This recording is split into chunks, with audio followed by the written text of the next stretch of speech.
Mutations हम किसको कहते हैं? Any change in the heredity material और you can say DNA is called as mutation.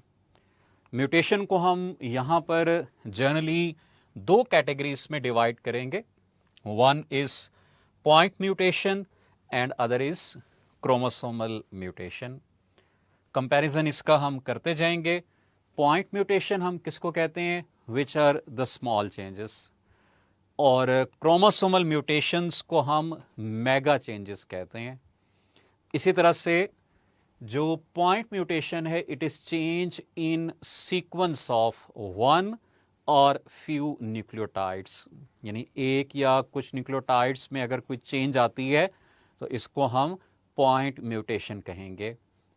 Chromosomal mutation हम कहेंगे जो क्रोमोसोम के लेवल पर है, लाइक जीन एब्सेंट है या जीन की पोजीशन चेंज हुई।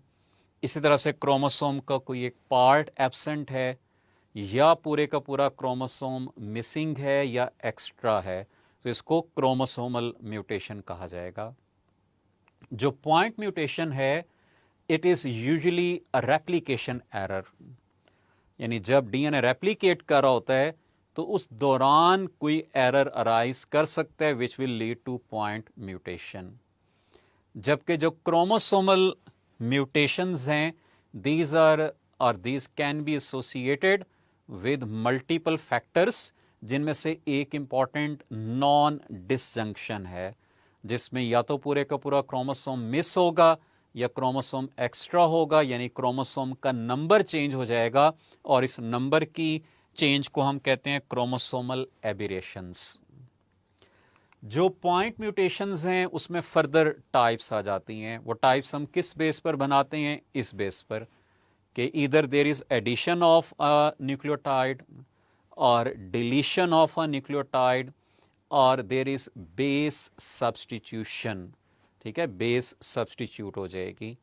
जबकि क्रोमोसोमल म्यूटेशन में भी इसी तरह से या तो एडिशन होगा सपोज किसी जीन का, डिलीशन है किसी जीन का या क्रोमोसोम का या पार्ट का, या ट्रांसपोजिशन है, there is change in position of the gene.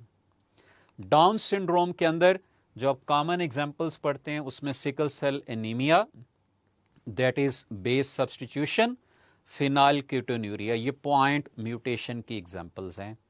और इसी तरह से down syndrome, Turner syndrome, these are the examples of chromosomal aberrations, इसलिए हम इनको chromosomal mutations में प्लेस करते हैं। पॉइंट म्यूटेशन की ये जो टाइप्स आपने पढ़ी हैं उनको यहाँ पर हम एक एग्जाम्पल के साथ रिलेट कर देंगे कि पॉइंट म्यूटेशन में एक्चुअली होता क्या है। जैसा मैंने आपको बताया है कि ये हमारे पास एक नॉर्मल जीन है, डीएनए का सीक्वेंस, जिससे मैसेंजर आरएनए बनेगा और मैसेंजर आरएनए के मुताबिक ये अमीनो एसिड्स एक सीक्वेंस के अंदर अरेंज होंगे। अब पहली एग्जांपल हम चलेंगे बेस सब्स्टिट्यूशन की तरफ। यहां पर आप देख रहे हैं कि सीक्वेंस क्या है? C T T. अब यहां पर सी की जगह पर थायमिन लग गई। अब अगर सी टी टी था तो मैसेंजर आरएनए में था GAA और ये GAA स्पेसिफाई कर रहा था ग्लूटामीन को। अब जब ये चेंज होगा AAA के साथ, यानी GAA की बजाय AAA होगा, तो ये स्पेसिफाई करेगा लाइसिन को। तो इसलिए याद रखिएगा जो सब्स्टिट्यूशन है उसमें सिर्फ एक अमाइनो एसिड चेंज होता है। जैसा आपने सिकल सेल एनीमिया में पढ़ा है कि सिर्फ बीटा चेन के अंदर 6th पोजीशन पर चेंज आएगी, glutamic acid will be replaced by the valine.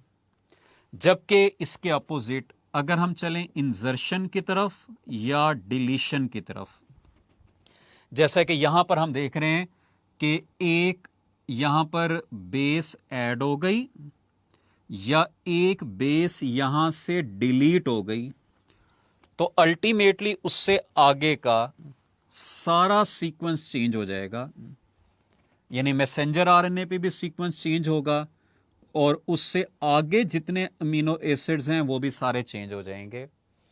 इसी तरह अगर डिलीट हुई है तो जहां से डिलीशन हुई है उससे आगे सारी चेंज आ जाएगी। तो जो सब्सटीट्यूशन है it involves change of one nucleotide and change of one amino acid. लेकिन जो एडिशन और डिलीशन है they may involve change of one nucleotide but there will be change of many amino acids in the polypeptide chain. So this was all about the mutations के क्या हैं और इनकी कौन सी types हैं, कौन सी examples हैं।